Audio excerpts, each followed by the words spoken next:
I am the Tofu Golem. Please enjoy the video. You start by getting the Imei and proof of ownership. Dial *#06# or open settings about to copy the Imei.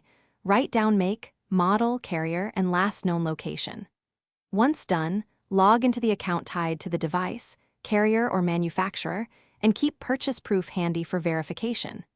Make sure to disable remote wipe or logout only if you can retrieve it, otherwise proceed as a report. This first step prepares you to request tracking or legal assistance without delay. You now engage providers who can act.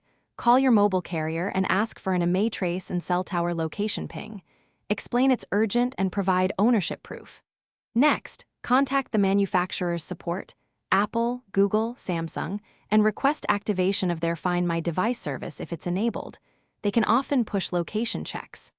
At the same time, file a police report including Imei, serial, and receipt, because law enforcement can compel carriers to share detailed logs. You finish by executing recovery actions and a key troubleshooting step.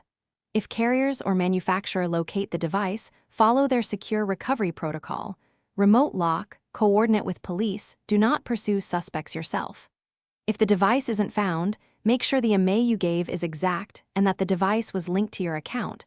Ask the carrier for historical cell logs and check if the device was factory reset. If queries fail, escalate with the police using the logs and ownership proof. Thanks for watching. Consider subscribing if we helped you today.